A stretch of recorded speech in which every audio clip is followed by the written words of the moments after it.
So Dara, could you just give me a little bit of background on the Crellin Gallery? Crellin Gallery is almost 25 years old, and it started in Belfast 25 years ago. So it's a different era, a different place in Belfast back then. I mean, so it started out of that context, but quickly moved to Dublin. And then very quickly as well started a program of art fairs, Cologne, Basel. So that was the origin.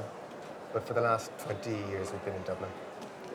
It's a really good city, and probably a bit easier to operate in than Belfast. It's a city that changes all the time. I mean, and I guess I wasn't paying any attention to this growing up, but I forgot it's a university town.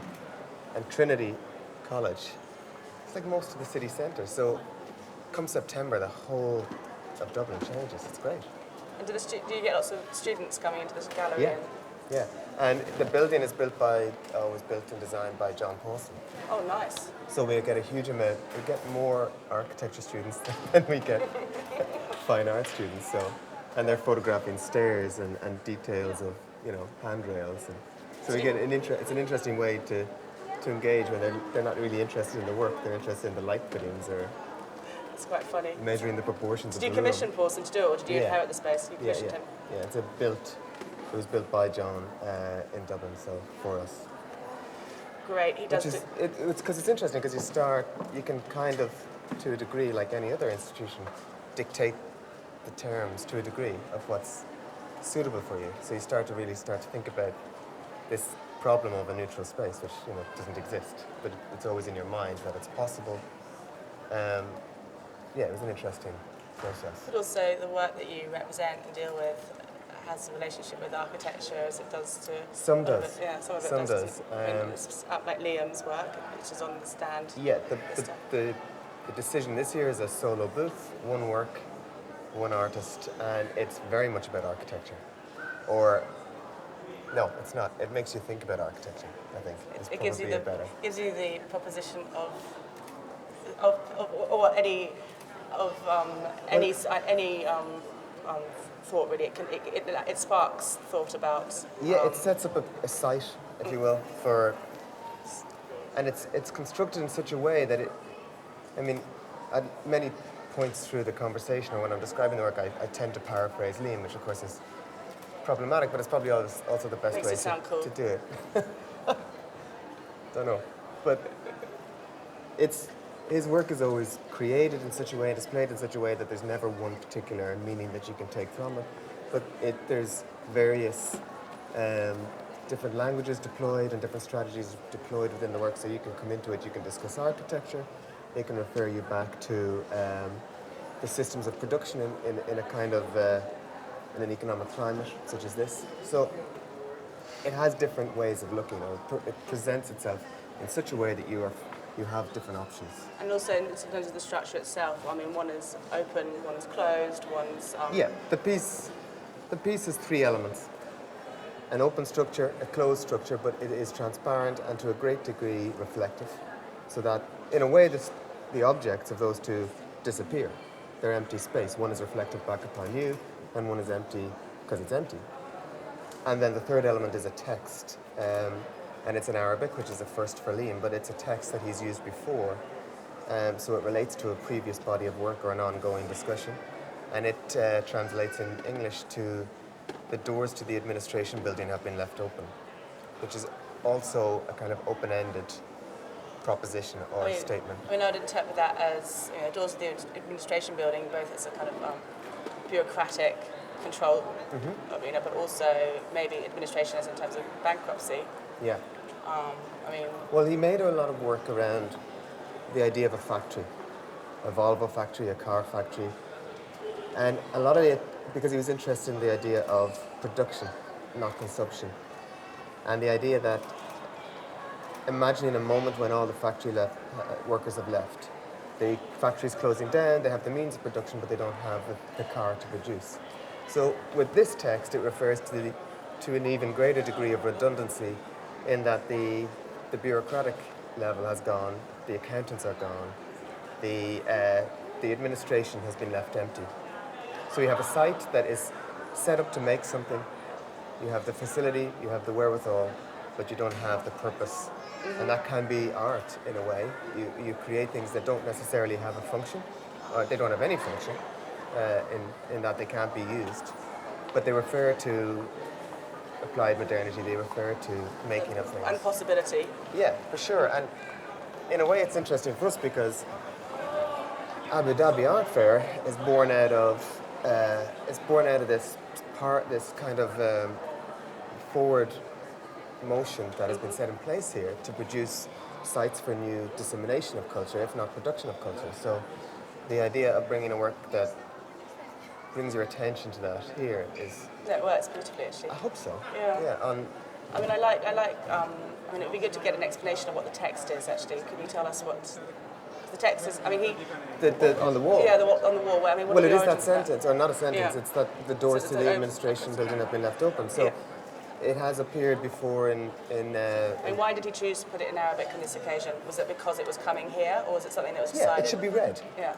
The work should be read, should be understood. When he shows in Germany, it's in German. When it's in French, it's in French. In a way, it's whatever way it can be made accessible. So Arabic, because we're here. And with the materials chosen, I mean, he's very considered in every choice that he makes. I mean, we talk about the materiality of it. Yeah, because very few people do. No, I know. More people here have talked about that than at any other art fair.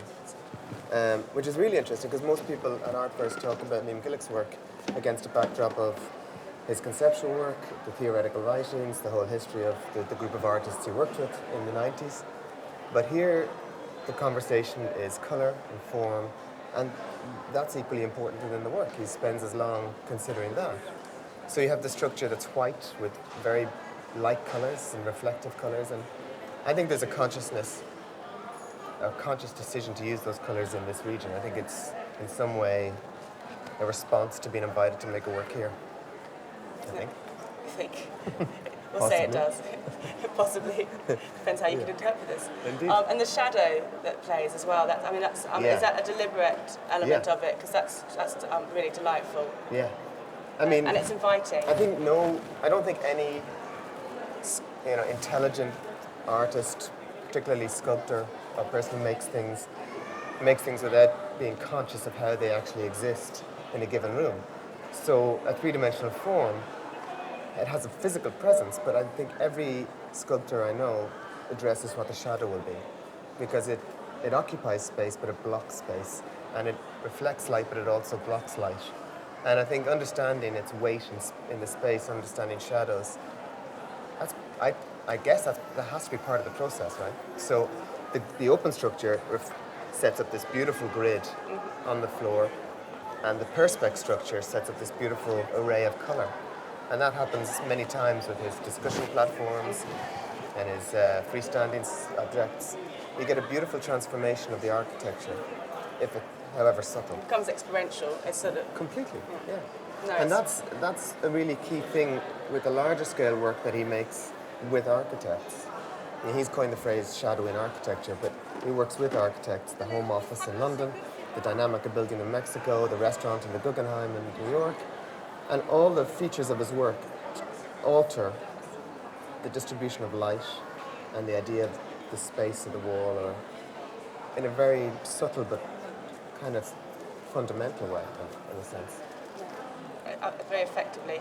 I mean, I think it's good. Let's talk a little bit about Liam's background as well. I mean, he's been categorised, maybe sometimes slightly miscategorised. I mean, because of his generation, he's been, he's a YBA, young British artist, but he moved quickly to New York. And when was that? Like sort of early 90s or?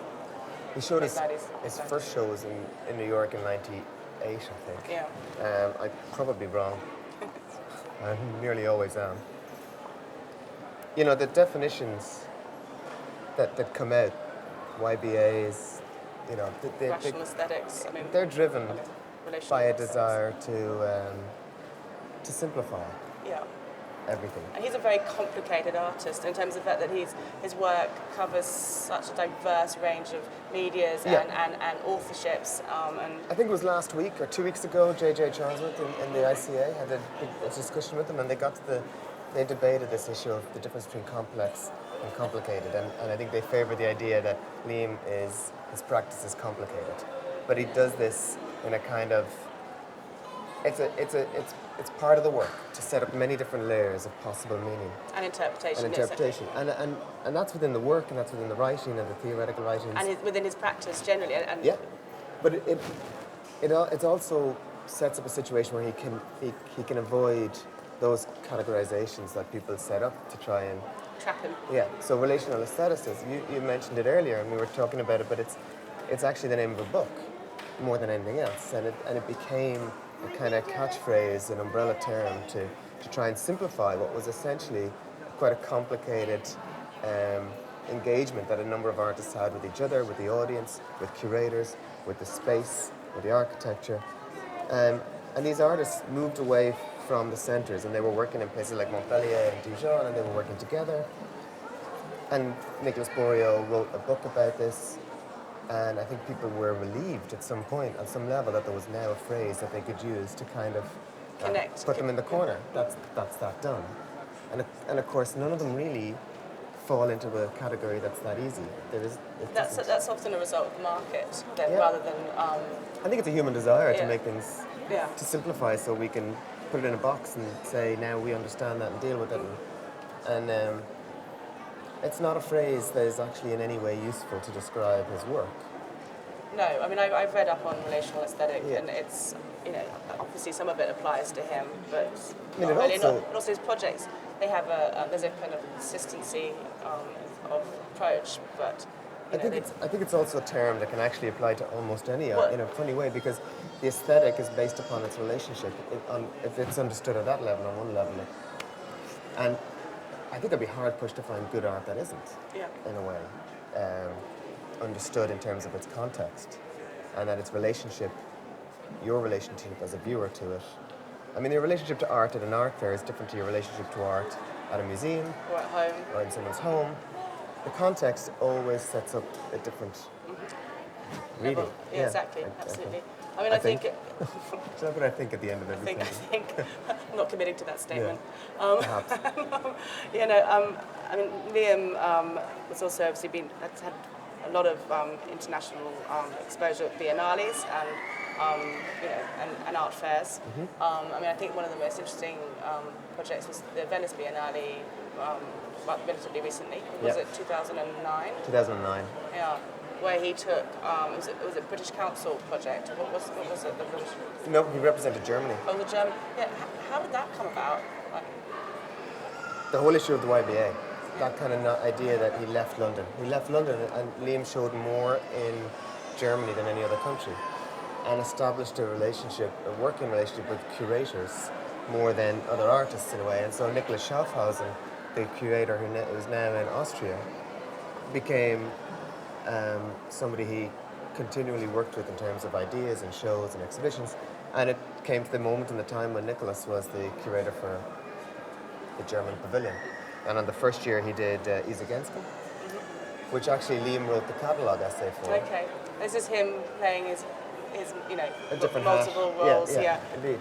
And so then and I think at that time there's also an emerging debate about nationality, national ownership of the arts, and the idea of nations.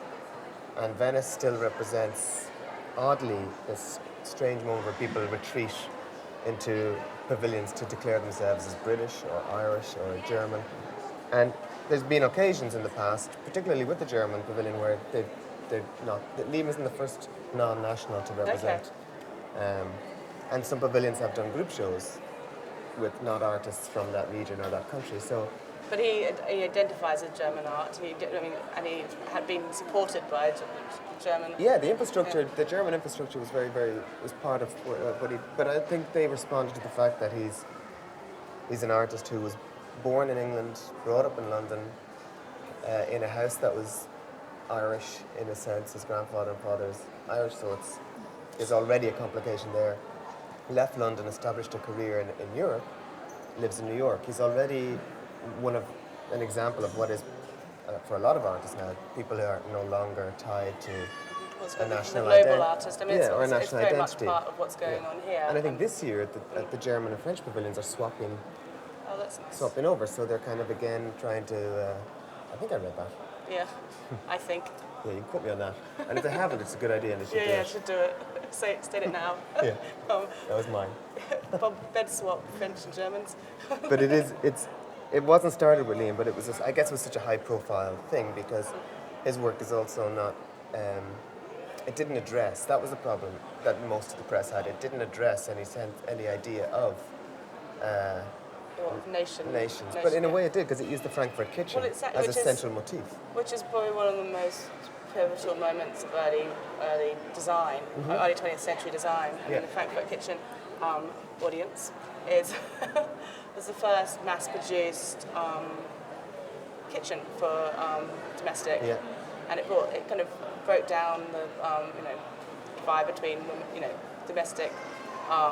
Isn't it a perfect example of when design can actually radically change a cultural, it's a cultural moment. It brought the kitchen into the house in a way. I mean, it was often previous to that, it was the kitchen occupied the basement and kept. It moved the site of production. Yeah, exactly. Into the living space. It brought site of production into the living space, and also it marked a point where life was becoming a modern life where we didn't have staff. They didn't have, and it was, working life. It was the kitchen for a modern working life, and a fantastically designed kitchen by Margaret Lazowski. Shoot Lazowski, is that how you say it? I trust it is.